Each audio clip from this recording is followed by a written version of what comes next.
Well, what a pleasure it is to welcome you. Thank you so much for joining me on this fine Tuesday morning. It's not even been a week. Didn't the world change last Wednesday? Was it for you exactly as it was for me? I woke up and I thought, this is the big day. It was like Christmas and Easter and my birthday all together, because in 2016, we did a big reform of the UCC. Not even 10 years later, we're changing again. And we're changing the customs union for good and in a quite revolutionary way. Now, that's a bold statement. If you're into customs, then you will be able to understand and discuss this with me. So in this webinar, this very standard webinar that you now know, we're going to discuss a first reaction to the reform proposals that were put out by the European Commission last week, not even 7 days ago. So that means my weekend was pretty busy trying to figure out what is going on and how will the future of the customs union in the European Union look like. And that is important way beyond the European Union businesses, because those countries, those companies outside the EU, such as the UK, but also Switzerland or Turkey or the US, also need to deal with this customs union, this renewed customs union. So it's important for everyone in the EU or outside the EU to understand how we're going to trade with the European Union in the future. What are the requirements? How does the focus shift? What role does modern technology play? What about the e-commerce situation? And how do we better protect citizens and financial interests and businesses from illegal goods entering the union, etc. So all of that and more in the next hour.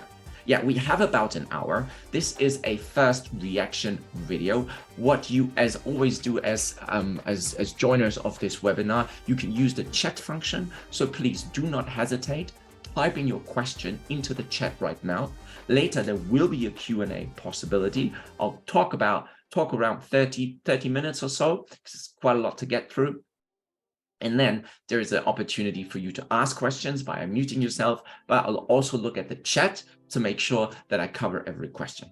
Should I not be able to answer the question, because also I don't know everything about the Union Customs Code proposals and the Customs Union proposals, not every answer there, not for every question there's an answer yet, but we kind of try to understand by reading the documents what is meant by what.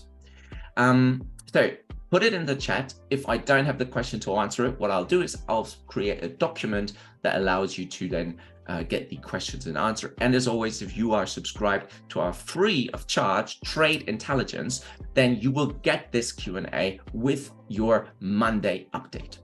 And if you're wondering what all of this about is, every Monday morning, 6 a.m., we release a trade intelligence update.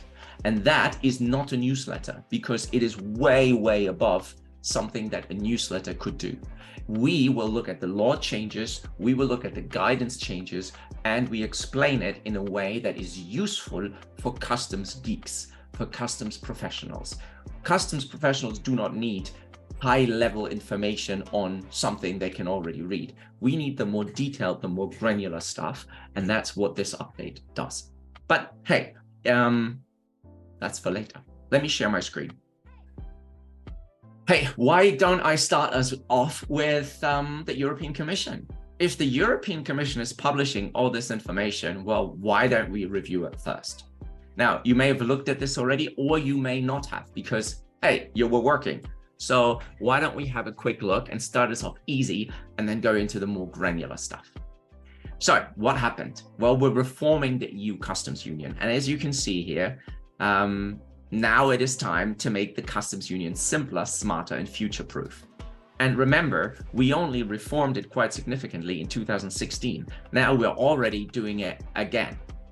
And we are calling it the most ambitious and comprehensive reform of the EU Customs Union since its inception. And here you can see the three key things that you need to know. First of all, it is a modern approach to e-commerce. Now, this is really important for the Alibabas, the Amazons, and all those e-commerce platforms. They will have a bit more work to do. And for customers, that's great because it means that no more surprises when your parcel arrives, and you can save yourself the trip to the customs office where you are then paying the duty, paying the VAT, and well, you lose time having to go to the customs office because your car parcel is blocked. So this shouldn't be happening anymore under these proposals. For us, customs and global trade professionals, the one thing that's really important is the simplification of customs obligations. And this is ensured by a new EU customs authority and a unified EU customs data hub. Now that sounds terribly administrative and bureaucratic, but actually it's quite the opposite. It is the pooling of resources, the pooling of data, the pooling of IT systems, and that's going to create, dare I say, a EU customs union with a one-stop shop. There will still be 27 administrations, but the key element of what they do, notably decisions based on data, is no longer in the hands of the member states. It will be moved centrally to the EU. And this is one of the most controversial proposals. Why? Well, because it touches upon the competences of the member states. And that means the Germans have to give a bit of competences to Brussels. The Polish have to do the same. The only ones that don't have to do it is the UK, except for Northern Ireland, of course. Almost. Anyway, so there's a lot to talk about. For businesses, it's great. It is great. It simplifies things greatly and provides a harmonized approach to risk management. So if your goods would get stuck in customs in Denmark, they would equally get stuck in customs in Portugal, because the decision is made no matter where you arrive in the Union. And that also means if you simplify it in Brussels and you say this parcel, this container does not need to be stopped, it wouldn't be stopped in Romania and it wouldn't be stopped in France either. The decision is made centrally. Now, there are some caveats to it, but I'll talk about that later on. And for the first time, I see the word AI in customs declarations, and that is quite revolutionary because, or in customs law, because so far we've been talking about blockchain, 3D printing, etc., as concepts. Now they're moving into legislation, and this is the first official sign of it. Now, I'll take you a step back, and you may ask the question, but who has told them to do that?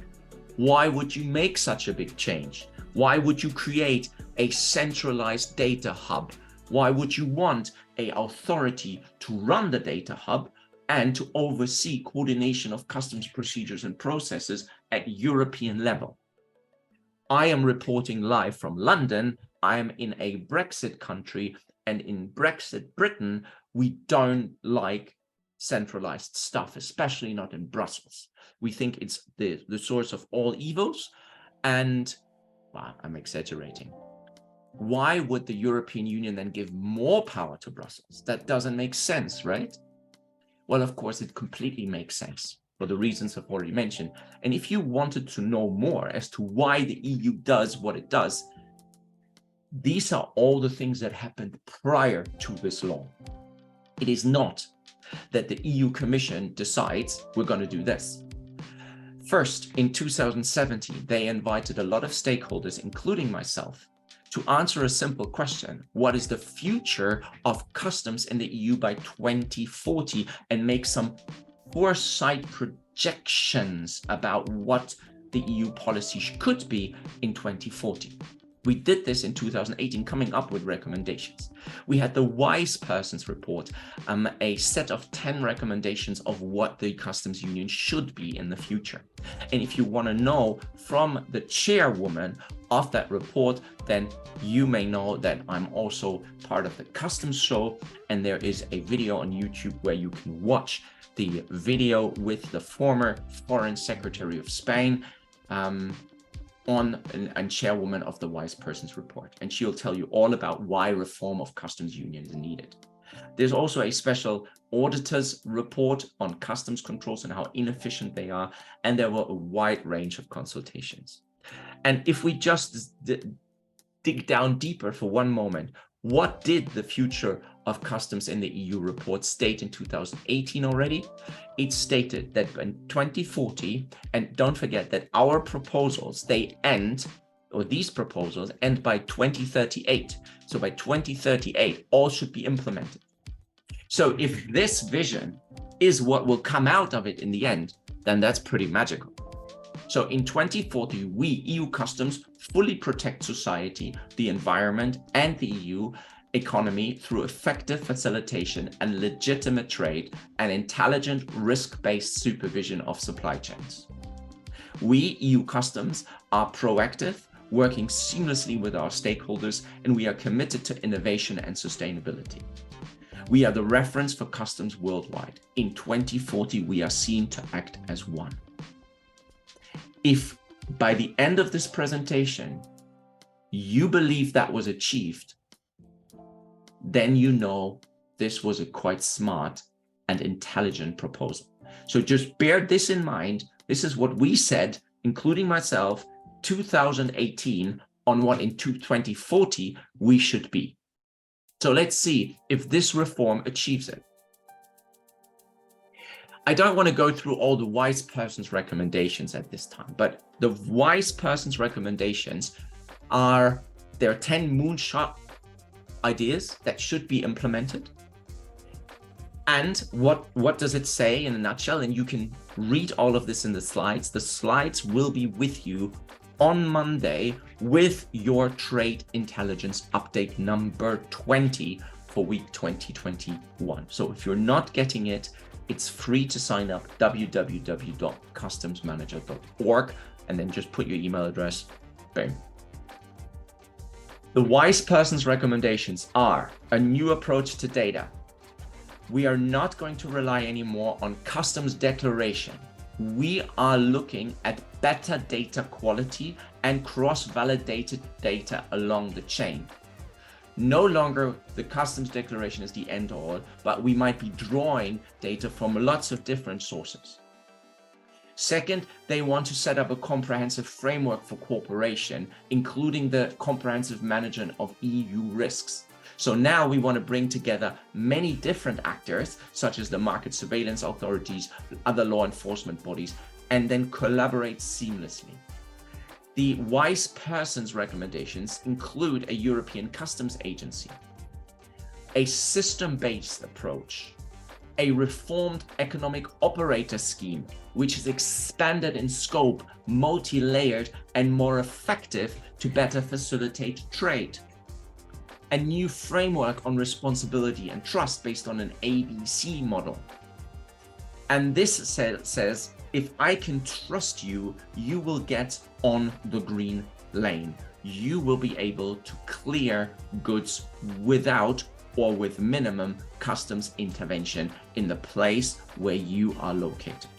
So any goods coming into Greece with you situated in the Netherlands, you would only deal with the Netherlands, and most likely would you not even need to get customs involved.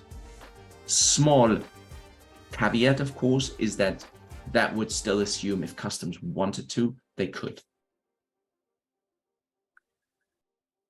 Then they suggested that the EU removes the duty exemption threshold of 150 euros for e-commerce and then provide a simplification on the application of customs duties for low-value shipments. And at the moment, anything declared under 150 euros for e-commerce can enter the EU without a customs declaration, without payment of customs duties. And that, of course, in the age of e-commerce, leads to thousands, if not millions, of parcels entering the EU, all seemingly below that threshold, without the possibility for customs to check whether actually the value has been declared correctly or whether it's been misdeclared on purpose to avoid reporting requirements and payment of duties. They also suggested that there is an implementation of green customs as well as other measures. So just bear these two things in mind as I walk you through what's actually been decided. First thing I should say is, should help you with, is to help you navigate your place around this. If you want to find out anything about this customs reform and you wonder where to go, well, apart from coming to us, obviously, you would be going to this website. And I only show you this because despite it's being very obvious to me, a lot of people keep coming to me saying, where do I go? Where is it?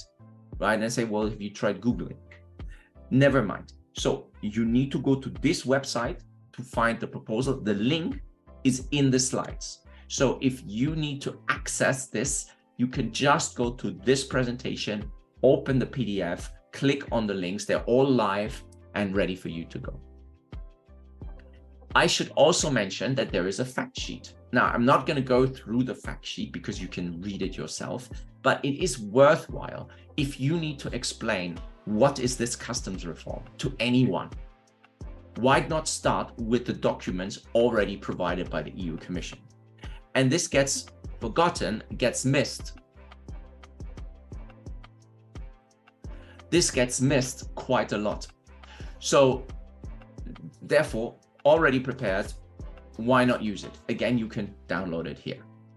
And what is great about it, it actually tells you a before and after from the in terms of e-commerce, and it already gives you an indication of where things are going to go. So have a look at that. There's a timeline as well. What I also like is it's trying to explain to you what this EU Customs Authority should do and what the EU Customs Data Hub is. Now, of course, it's very high level, but it kind of tries to showcase the headline innovations and also a before and after. So check it out for sure. You can download it here. And of course, if the EU Commission is already doing the work, well, then we should use it, right? So there is a Q&A. This Q&A is also something you should get. And these are all the answers that you can find in the Q&A. So really, in order of trying to get your head around, first, obviously watch this presentation. Secondly, download the slides of this presentation because it gives you all the links and all the details. Then onto the EU website, then download the fact sheet, then download the Q&A. And then once you worked your way through that, you're already on your way. And there's more questions, by the way, including what is the Customs Data Hub? What is the EU Customs Authority? How does it change for e-commerce? And so on and so on. But what is the actual argument now? So what are we actually saying? Why do we need to do this? So this one now goes away from helping you to navigate information and tells you more about why we're doing what we're doing. And the argument is basically this. We've established already that there is a wise person report. We've established already that there is a future vision report. We know that the Court of Auditors had challenges. The wise persons people have sent 10 recommendations. There's a detailed vision document out by the Future of Customs 2040 study. And in addition to this, if you summarize all of this, you realize that current customs procedures can be challenging, especially in the areas of risk management and cooperation. So, and unfortunately, the current positions and procedures are unsuitable for e-commerce too. And e-commerce is revolutionizing the way we import-export. And what seems to be the problem is the data quality and the access and the analysis. And the analysis. So the data quality is, I'm getting poor data, I'm getting incomplete data, I'm getting out-of-date data. I don't get enough data to make any sense of it. And the analysis is, well, if I don't get enough data, then I can't analyze the data properly. So all of that needs to change, and it can only change with reform, with a new approach to data. The reason this is not happening is because of inadequate and complicated customs procedures, fragmented digitalization, and insufficient government structures. And if you put these three arguments or these three problems together, you get insufficient and unsuitable data that you cannot base decisions on. And if you don't have the right data because of these three problems, in today's data-driven world, this means We have non-compliance, we have counterfeit goods, we have hazardous products, and smuggling and illegal goods entering the EU. The EU did an impact assessment and answered the question, if we were to change, what model should we adopt? And what would be the impact on this? We now know what the problem definition is. Now we need to understand what option should we take. Here we have 4 or 5, in fact, 5 more reasons as to why we need change. This is how the impact assessment starts. You can download the full impact assessment. It's a fascinating read, again, by clicking on the link below. If you want an executive summary, you can also click on that link below. But in addition to the high picture items of potential smuggling and incomplete processes, we have other issues facing the customs union, such as the fact that beyond the financial issues, we now need to deal with a lot of other things like product safety, security, human, animal, plant health, etc. From CITES regulations to ozone depleting substances to environmental protections conventions, everything falls in the hand of customs. Best example is CBAM, the Carbon Border Adjustment Mechanism. That will be not a tax, but it is a de facto tax. Anyway, different subject, but guess who implements CBAM? Customs. Who implements compliance with excise duty? Customs. And so on and so on. So customs does a lot of things, but is it well equipped? Is it collaborating with all of these authorities? On the trader front, we are inputting data into one system, and then we're inputting data into another system as the same data. Why are we inputting customs information into different data systems? We should be entering the data only once for all. So, henceforth, the single window approach of the EU, and henceforth the need to change. One time I give it to you, please take it and let everybody else decide what they need to decide. Give me my authorizations into the same user interface that I used to enter the data. And voila, you can now process everything from one place. I said already talked about e-commerce. E-commerce is exploding, so we need change. I've already talked about the problems of data quality, access, and analysis. So for these reasons, we need the change. Now, what are the options that were looked at? The options that were looked at were, first, we're going to keep the basic structure. We're just going to streamline procedures, clarifying what each actor is. We're going to look at additional benefits for traders. Right? That's a low-key reform if you want. Or we could add to this first step of streamlining the procedures and new customs authorities, and that would then coordinate risk management cooperation, so better risk, etc.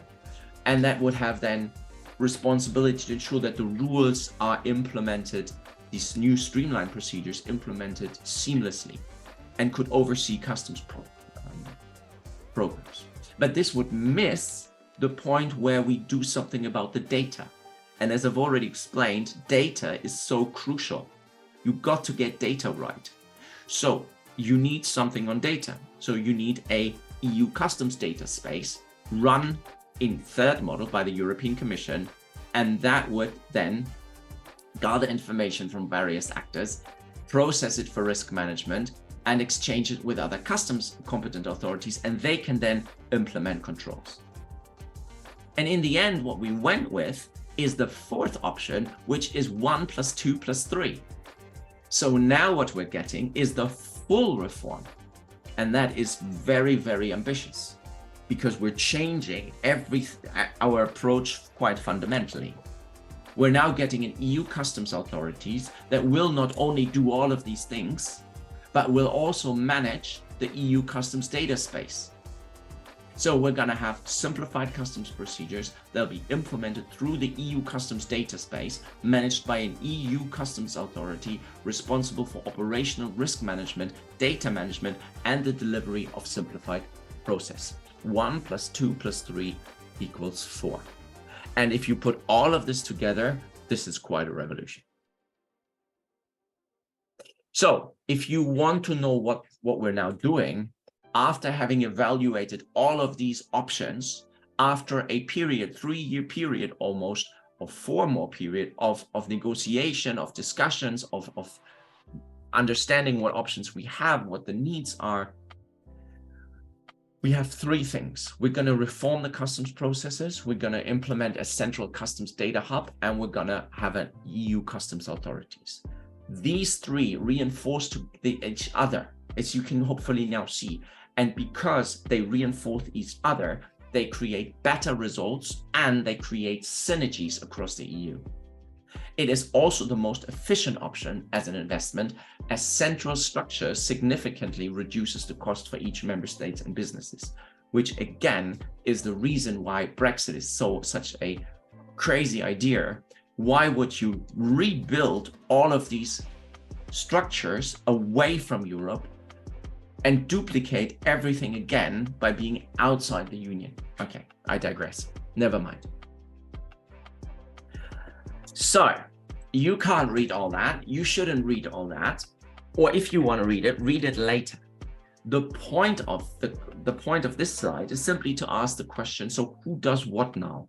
Now you understand there is a customs data hub, you understand there's a customs authority, and what does everybody do now, right? So the EU Customs Authority oversees the customs data hub. The customs data hub will replace existing IT infrastructure in the EU member states. Now, I'm not sure that means we're going to do away with Atlas. We're going to do away with Delta IE. We're going to do with Irish AES or the Dutch system, the Belgium system, the Spanish system, etc. But there should be, and the EU says, about 111 EU customs system or inter-member state system that are made redundant because of this data hub. So, Customs Authority oversees the data hub. Data hub will do away with existing customs infrastructure in member states. And this means there's only one point into which data flows, and it's this customs hub. So if a carrier sends the data, if a freight forwarder sends the data, if I as an importer exporter send the data, and all data goes together, then I know what all of these actors do. And therefore, this, I understand, is a 360-degree overview of supply chains. There is a simplification foreseen that's called the trust and check traders. Starts only in 2032, and it is the extension and evolution of the AEO program. The AEO program arguably provides benefits to traders right now. Challenge was everybody got on it pretty quickly. So now if we're all AEO, who goes first, right? So apparently we're all trusted traders anyway. Now we get a superior status, trust and check, which then as a consequence means that we are doing away with customs declarations per se. Now, I'll be careful with this statement, but the idea is that there should be minimal intervention of customs and that these trust and check traders would be able to do what today we know as entry into the declarant's records, maybe even in a simplified way. But this only will work where you are formally authorized as this trust and check traders. And it's not open to everyone. It's not even clear that we're going to get this. And if we're all going to get this, is it going to be for every actor in the supply chain? At the moment, I'm reading 2032 for e-commerce and 2038 for all other importers. Nothing to said about exporters there. Anyway, so that's an interesting concept. Also, artificial intelligence will happen to analyze and monitor the data. That's needed. Why? Because all of this data is now coming to a central point. It is a data massive amount of information that no human brain can comprehend. So we need AI to process this. And if set up correctly, we can then get to consignments that are requiring a higher level of intervention. And I've already mentioned the threshold of 150 euros. So what's in it for us? What's in it for the trading community? What's in it for importers and exporters? Simplify customs procedures, replace traditional declaration with a more innovative data-led approach to import supervision, and provide customs authority with the tools and resources they need to properly assess and stop imports that pose a real threat to the EU citizens and its economy. And we are part of this. We importers, exporters, customs experts are essential in this. Because if we fulfill our job and deal with the data, then the route, for the first time, we can see a route whereby the dreaded customs declarations may not be as necessary as before. And we can replace the manual data entry, which arguably is one of the most time-consuming red tape things, by exchange of data and purely relying on commercial information. That at least must be the vision for every importer and exporter in the EU, to get to a point where we can simplify the process to an extent where we don't need manual data entry anymore. Now, if we go through the key points of the proposal, you can read this in the slides later on. But here is what the three main points that the customs authority that's going to be created is supposed to do. Centralize customs expertise, utilize the customs data hub, analyze risk, provide control recommendation to national authorities. So if you're in Slovenia, the EU Customs Hub will tell you there's something coming, please control it. Today, Slovenian customs make that decision. In the future, the same recommendation would go to every member state of the EU. Then there is a new functions that doesn't exist yet across the EU, and that is the management of crisis. Maybe that's a post-COVID kind of war or in a war situation. We just needed to react in the COVID crisis. We needed to react in the Ukraine crisis in a certain way. But there's no real agreement as to what to do in a crisis. So the second point is that the customs authority will manage crisis and work with other authorities. And as I've already mentioned, the customs authority will also deal with developing the customs data hub, and that also means connecting existing systems into the data hub. I won't dwell on that anymore. You can read a little more about this on the Customs Hub. Again, if you have questions, please put them in the chat right now so I can look at them later in the Q&A. Here you've got some more details about the data hub. You can see that it will open only to 2032 for e-commerce consignments, and then later on in 38, it might be mandatory for all traders. And then there's more details, and you can see here, I read that this is 111 EU systems that will be connected to the data hub and then can be avoided, so to speak. Some more detail here. I will let you read that at your own leisure when you get the slides. I wanted to mention this new concept of trust and check traders. I'm sure you're very interested in. These are trust and check traders that are deemed trustworthy, and they can release the goods without undergoing customs supervision. They can clear all imports with the customs authorities in the member states that they are based, and they can clear imports without active customs intervention. So in return for active intervention, it means that you need to offer maximum transparency of the supply chain. You must show that your business processes and supply chains are entirely transparent. And this is how you enhance the AEO program. So step one, you must be an AEO. Step two, you then can try to upgrade yourself. And that has to do with data connection to the authorities and fulfilling this transparency.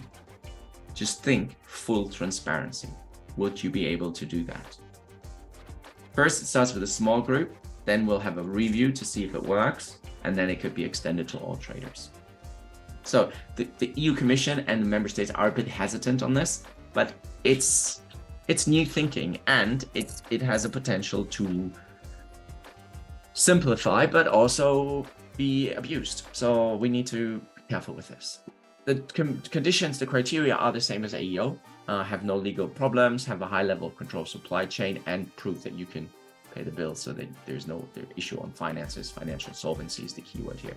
There'll be other criteria such as data connection, and one of the new criteria is the connection to the EU, you guessed it, Customs Data Hub, right? And that means constantly there is information between your company and the Customs Data Hub being exchanged, which in other words means now the Customs Data Hub can pull information from your system and you can push information to the system, which then means if you are registering customs worthy information as regards imports and exports, that is then automatically fed to the Customs Hub.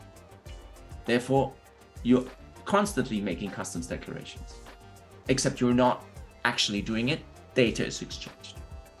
I hope that kind of explains how that works, but it also then means that at any time, customs has the information that you have.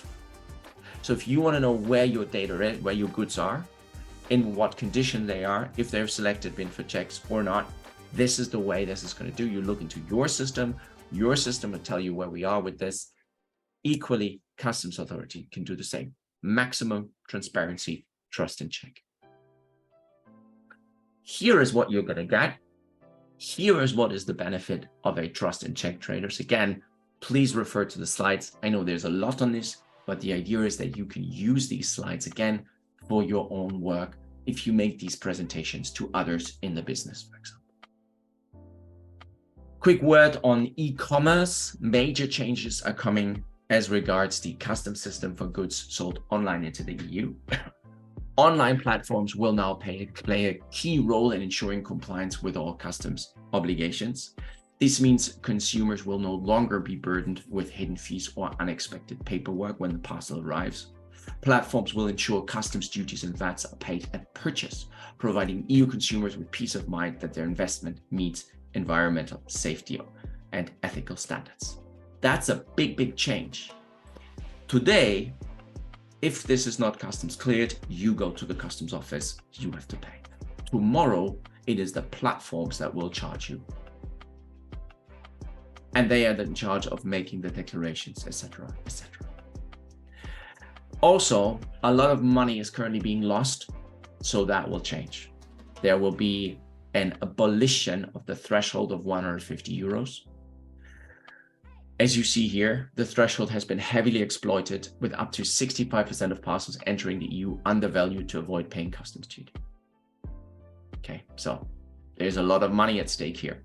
1 billion additional revenue. But when you do now need to make declarations, because if you're going to pay customs duty now, even on something that costs 5 euros, question number one is how much? What's the duty rate? And B, how will you make this declaration? Because wouldn't that require you to know origin, value, and most importantly, tariff classification?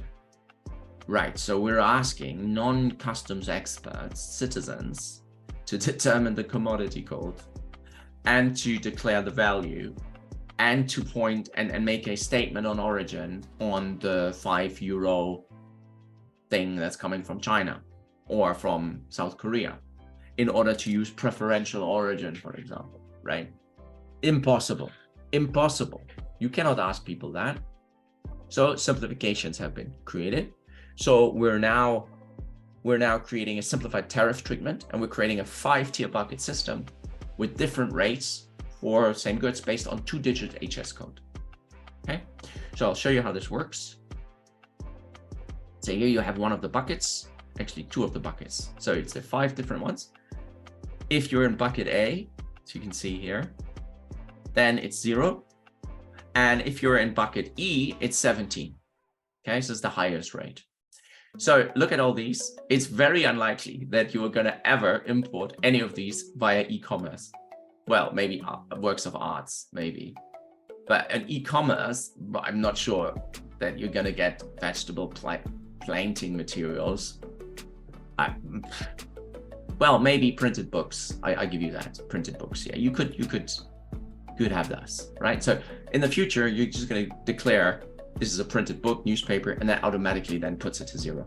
But most of the e-commerce bits, I would think, could be here, right? We are in, well, not tobacco, but footwear, glassware, maybe. Some of the agri-food products. So you'd have your American beef jerky, for example. Buckets, clear. Now, the last bit we're going to do, and then I'm going to stop and take your questions.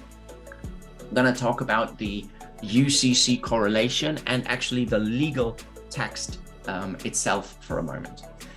So the Union Customs Code of 2016 has a structure. The new proposal has a different structure. So we're moving into 15 different titles. And we need to understand where each article goes to. So Article 1 becomes what under the new regulation? Article 22 becomes number 6, right? So they have been reordered, moved. So we need to understand what's the new order of the new Union Customs Code, which articles get moved and to where, which articles get rewritten and merged and don't exist anymore, and which articles are newly created. This goes away from the general concepts that I've explained and now goes into a granular legal analysis of legal text. Don't forget that all of that is in a draft. Therefore, this is still subject to a lot of change over the next couple of years. We're now not going to go through all of these provisions, but as you can see here, I'm now going to go through all of the individual titles and 4, 5, 6, etc., 70, as you can see here. We're not going to do this because the time doesn't allow us to do that. But I'm going to record a subsequent video where I'm going to go through all of these details. And if you're interested in that, again, you'll be able to download that on Monday with your trade intelligence update. So if you're interested in a walkthrough of all the 1 to 15 titles and what the changes are, then please look out for this extra video, which you can see then on Monday, available for you to download with your trade intelligence update. Obviously, the timetable is still a little bit in advance, so it's still a lot of time. We are in 2023 now. What now happens is there is a legislative process that now kicks off. So the proposals will now be sent to the European Parliament as co-legislator and the Council of the European Union for agreement. They're going to make modifications and changes. And there's also going to be a consultation with the so-called European Economic and Social Committee. So now it's going through the legislative process of becoming law. So this will take a year, up to 2 years, maybe longer. We are expecting it to be modified, so we need to keep our eyes peeled. If you are interested in influencing this legislative process and changing it, if you would like your MP to know something, you can also reach out to us and we will be able to support you in how best to go about that in a legal and transparent way, of course. But if you have something to say about this law, then we should talk about it and make sure that the right position paper is sent to the right people at the right time. So this legislative process now is kicking off. It goes to the European Parliament, as I said, but it is also influenced by the member states. So this is the time where you want to speak to the Polish ministry. Equally, if you're in the UK and you need the UK to amend this law, given that there is a Northern Ireland component to it, but also for Great Britain, then equally, just because you're not part of the EU doesn't mean you can't have a view.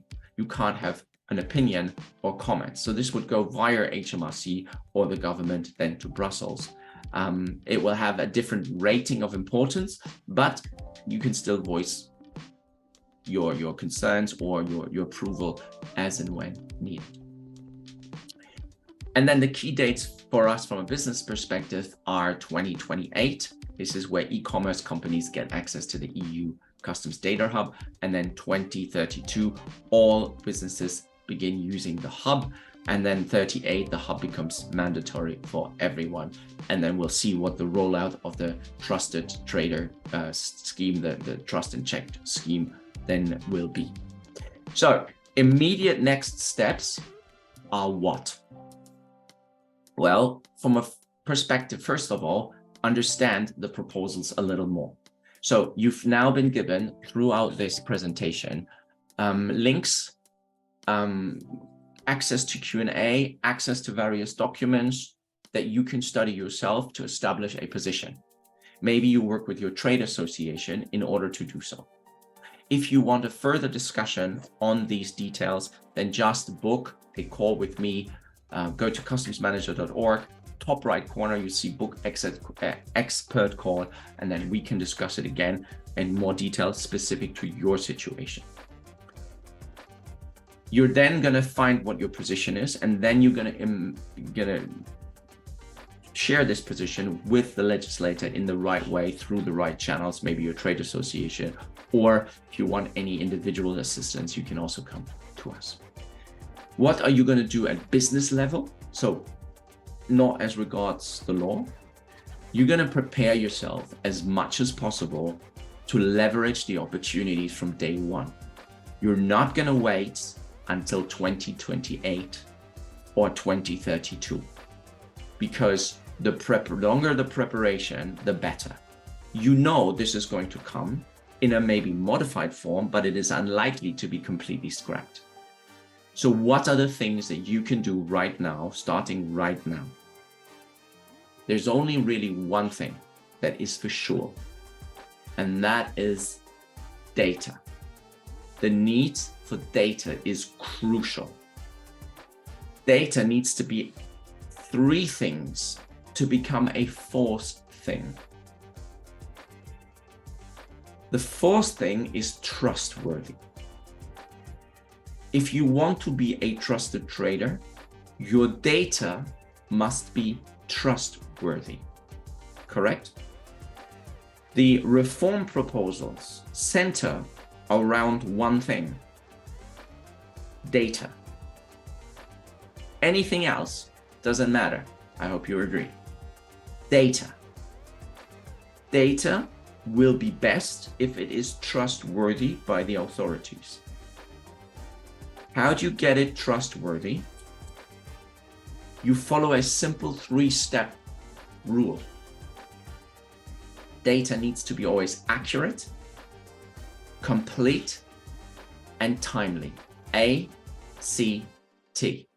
ACT model. And your job until 2028 is to implement ACT in your company. If your data is complete, accurate, and timely, and the source can be trusted, then you have trusted data, which then can interlink directly into the customs hub, which then means the data is exactly of the quality that you need, or that the customs need to trust you. They will then authorize you as a trust and check trader. You then forgive the need to lodge individual customs declaration, and you're constantly exchanging data with the authorities. Therefore, the border has now become de facto seamless. Ta-da! The magic solution. What do you think? So that's it. That's the presentation. I'm going to make sure that you get access to the slides, as I said, on Monday.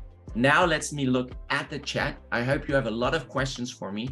Again, put them into the chat. And if anybody wants to talk, then now is the time. You unmute yourself, you say who you are, what company you work for if you'd like, and you ask your question. Let's go. No need for raising hands or anything. Just ask the question when you're ready. Saif, you'll make a start. Let's go. Hi, Arne. Thanks for the presentation as always.